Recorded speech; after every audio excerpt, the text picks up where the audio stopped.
Hello, I'm the Cartoon Gentleman, bringing you Organized Chaos, and welcome to Part 2 of Return to Harmony.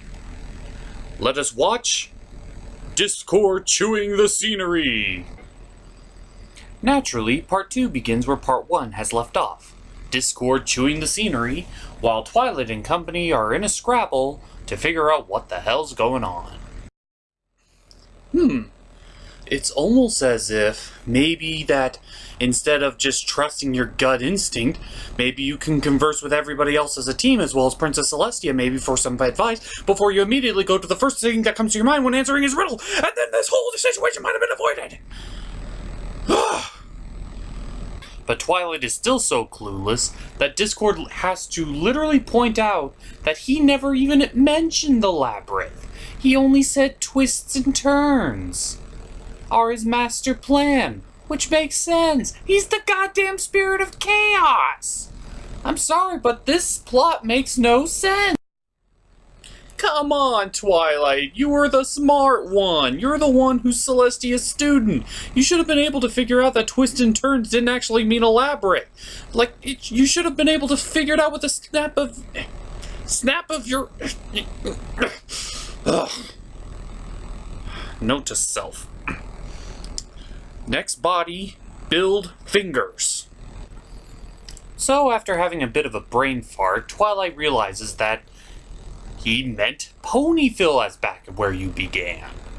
So she forcibly brings all of her would-be friends to go back to Ponyville, while Discord continuously ridicules her while bragging simultaneously about his accomplishments. I know I should have more sympathy, but let's be honest, Twilight, you kinda deserve this. I mean, it was a really easy riddle, and I'm not letting this one go. I am really not. And my eyes kind of askewed. There we go. So after Discord literally chews the scenery like in a buffet line, and we enjoy some awesome animation styles given the time, Twilight and friends do eventually make it back to Twilight's tree in order to get Spike to help them find the elements of harmony. But this is too easy. Hey, Twilight friends, let's make this harder for her. Hey, Applejack, give me that book! Hey, do you even know what you just stole? No, but if you want it, I want it! That'll do, Eagle Fluttershy. That'll do. Now, Twilight has officially had it with her and her friends, as well as Discord's antics, so she wants to get rid of him as soon as possible so she never has to speak to her old friends again. Which, this plan... Now, Twilight, I hate being this guy. No, I don't. I love being this guy. This plan is full of holes. This plan is so full of holes that Swiss cheese will be like, damn, son! Ooh. I know, that joke was not funny. I apologize. Regardless, Twilight, the elements of harmony respond to a certain element of harmony. Laughter, kindness, honesty, whatever. And all your friends are experiencing the exact opposite traits. Hell, you don't even have them all. You got Rainbow Dash long gone somewhere. This plan will not work. Your plan will not work. Hell, I'm not the only one who thought of this. Discord is so cocky that this plan of Twilight's will never work that he actually presents himself and gives himself a literal target for them to aim at. And surprise, surprise, it doesn't work!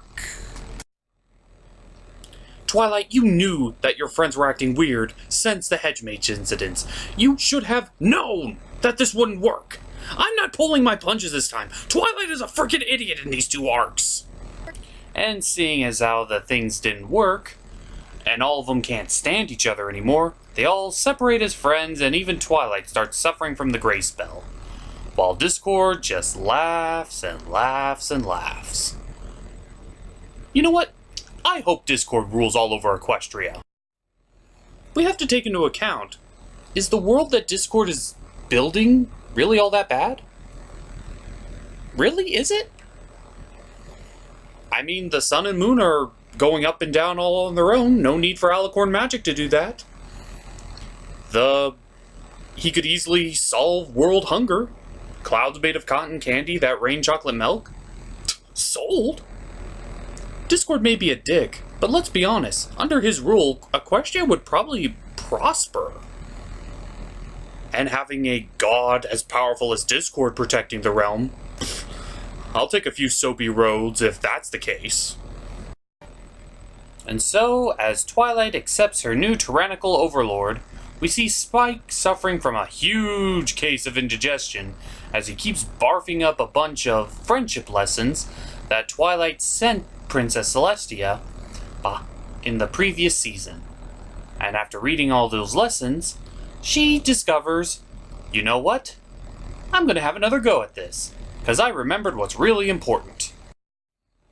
Friendships may be hard, but they're always worth it. Except, of course, if you're dealing with a complete dumbass of a friend whose character has been completely rewritten in order for the sake of the plot and to show how smart Discord is, and I will not let this go! So Twilight takes her Deus Ex Machina spellbook that makes all of her friends remember their previous experiences with each other in order to turn them back into... Wait a minute, she had this spell the whole time!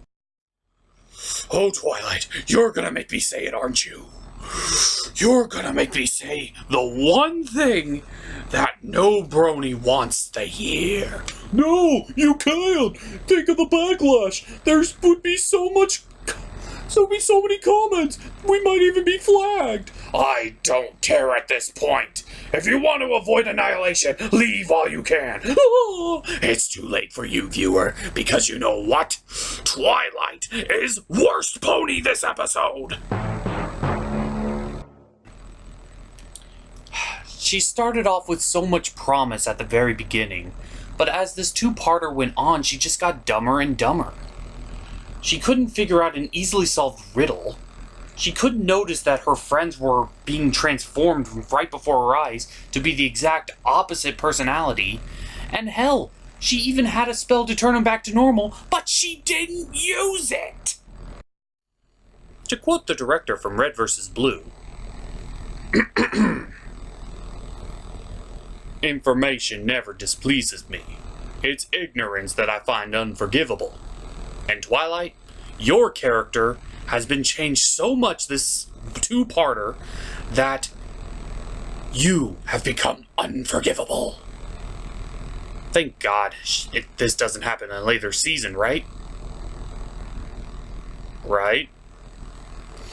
So they managed to reacquire all of the elements of harmony as well as all the ponies that connected to them, even managing to chase down Rainbow Dash. Good going there, Fluttershy. And so they prepare for their final confrontation with Discord. All of them changed back to normal and ready to go. Let's see, not much time left on the clock, which means... Oh, shit. Discord's gonna fuck up, isn't he?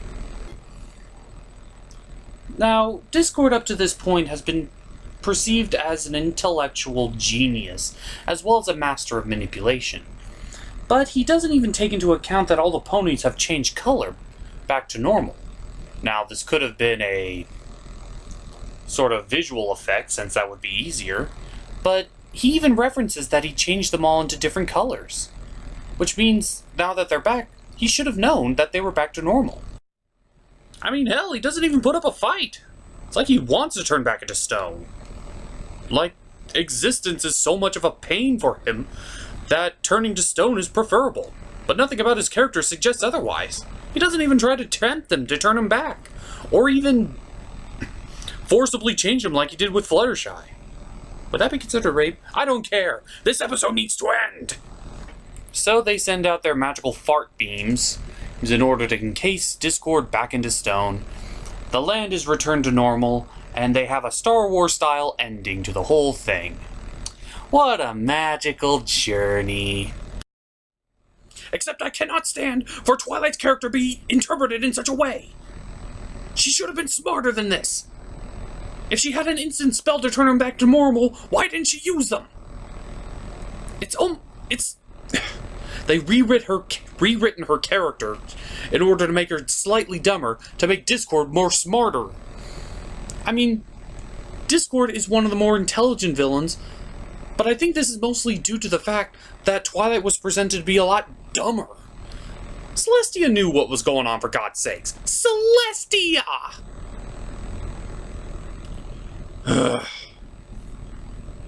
But otherwise, this episode was really good.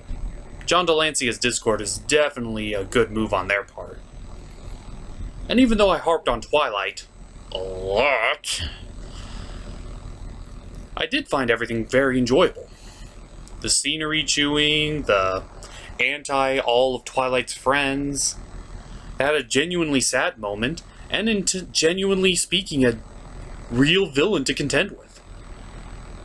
But again, that doesn't excuse the problems. The fact that Discord got more of a backstory than Nightmare Moon, and a lot more in-depth analysis of why he's doing this. Twilight's character... See previous rants on that one. But I can't deny, Discord's world definitely looks fun. I'll continue the rest of Season 2 for my MLP Tuesdays. Until then, I'm the Cartoon Gentleman. I brought you Organized Chaos, and as you excuse me, I gotta figure out what to do on Thursday.